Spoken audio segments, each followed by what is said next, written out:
तो आज हो गया है चूजे को 9वां दिन। 9वें दिन के मैनेजमेंट में देखेंगे कि क्या परिवर्तन हुआ है और इस स्टेज पे आके क्या दिक्कतें हमारे चूजे को हो सकती हैं, उसके विषय में करेंगे बात। अगर इनका मैनेजमेंट देखें तो पर्दे खोलने की कोशिश दिन में की जा रही है, अगर धूप अच्छी खासी आ जा रही है तो। मौसम अभी ख़राब ही है, दिन के समय किस समय बारिश हो जा रही है तो उससे भी मौसम ठंडा हो जा रहा है। और बात करें फीड की तो फिर स्टार्टर फीड अभी रेगुलर ही लगा हुआ है, 2-4 घंटे का गैप अब करना शुरू किया है कल से, 8वें दिन से। और दवाइयों में देखें तो टॉक्सॉल नेफ्रोगेर एक समय में और दूसरे समय के पानी में एनीमोनियम लगा रखा है। ये कफ सिरप है, एंटीबायोटिक नहीं है, ये कफ सिरप है जिसको एक प्रिवेंशन के तौर पे लगाया जा रहा है ताकि बच्चे में आवाज़ की दिक्कत ना आए। तो ये था मैनेजमेंटल। तो अब बात करेंगे कि क्या दिक्कतें आ सकती है इस स्टेज पे आगे बच्चे में और हमने क्या रखनी है सावधानियाँ। तो पहली जो दिक्कत हो सकती है इसमें, जो शुरुआत में होगी वो आवाज़ आएगी, हल्की सी छिक छिक की आवाज़, जैसे सीआरडी में करता है शुरुआती दौर पे। तो वैसी आवाज़ें बच्चे करने लगेगा शुरू में, अभी इस स्टेज पे आके, क्योंकि धूल उड़ती है, पर्दे बंद रहते हैं, मौसम अप डाउन रहता है, ओवर क्राउडिंग रहती है, कुछ कारण है। इन कारणों को आपको समझना होगा कि हमारे फार्म में क्या कारण है जिसकी वजह से ये दिक्कतें कर रहा है। तो उसको समझने के लिए आपको ज़्यादा से ज़्यादा समय फार्म के अंदर बिताना पड़ेगा मुर्गियों के साथ। अब ज़्यादा से ज़्यादा समय अगर अंदर रहेंगे तो आपको पता लगेगा कि बच्चा कल आवाज़ नहीं कर रहा था किसी भी प्रकार की, तो आज हल्की सी बच्चे में छिक है या नाक में पंजे मार रहा है। तो इन चीज़ों को आप देखेंगे तो उसका समाधान उस हिसाब से हो पाएगा। तो पहली समस्या ये हुई कि बच्चे में आवाज़ आ रही है तो उसमें आप ध्यान देंगे। अब ये आवाज़ जो है वो दो प्रकार की रह सकती है, या तो बच्चे में इकोलाई आ रही है या बच्चे में शुरुआती सीआरडी के लक्षण आने हैं। तो इन दोनों चीज़ों को आप रीड करके चलेंगे तो उसी हिसाब से आप प्रिकॉशन लेंगे तो बच्चे में आगे जाके ये समस्याएं बढ़ेंगी नहीं।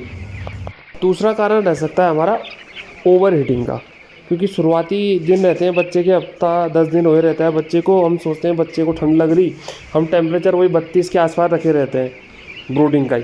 तो ब्रूडिंग का वो 32 डिग्री का टेम्परेचर बच्चे के लिए घातक रहता है। उससे क्या है, बच्चे का वाटर इनटेक, फीड इनटेक कम हो जाता है, ग्रोथ कम होने लगती है, बच्चे में डिहाइड्रेशन की समस्या आने लगती है।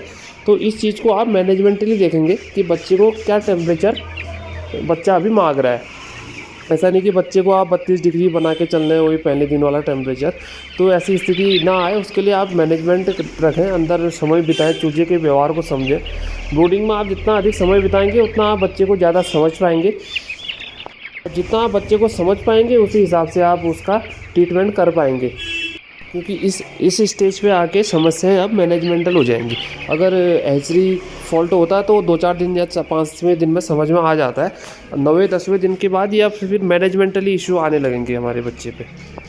तो अगर आपने बैच अच्छा निकालना है, कुछ प्रॉफिट लेना है पोल्ट्री से, तो आपको शुरुआत के दिनों से ही इसको मैनेजमेंटली लेके चलना पड़ेगा। शुरुआत के दिनों से ही आपको ध्यान देना पड़ेगा इन चीज़ों में, क्योंकि ये चीज़ें ना बाद में जाके एफसीआर बढ़ा देती है या बच्चे में कुछ और समस्याएं आने लगती है। तो अगर आप शुरू से ही ब्रूडिंग एरिया से ही अगर मैनेजमेंट इनका ठीक रखेंगे, टेम्परेचर सही रखेंगे, ओवर क्राउड नहीं होने देंगे, ओवर हीट नहीं होने देंगे फार्म के अंदर, और बाहरी जो वायरसेस हैं, जो आवागमन है अगर फार्म के आसपास आपके, उसको आप रोक दें तो आप कई हद तक बहुत सारी परेशानियों से आप अपनी पोल्ट्री को बचा सकते हैं। तो ये था कुछ मैनेजमेंट जिससे हम आगे आने वाली गंभीर समस्याओं को अपने पोल्ट्री के अंदर आने से रोक सकते हैं। उम्मीद है कि आपको जानकारियाँ अच्छी लगी होंगी। तो वीडियो पसंद आई हो तो लाइक करें, कमेंट करें, शेयर करें, और इसी तरह की पोल्ट्री मैनेजमेंट की जानकारी के लिए चैनल को सब्सक्राइब करें। थैंक यू वीडियो में अंत तक बने रहने के लिए।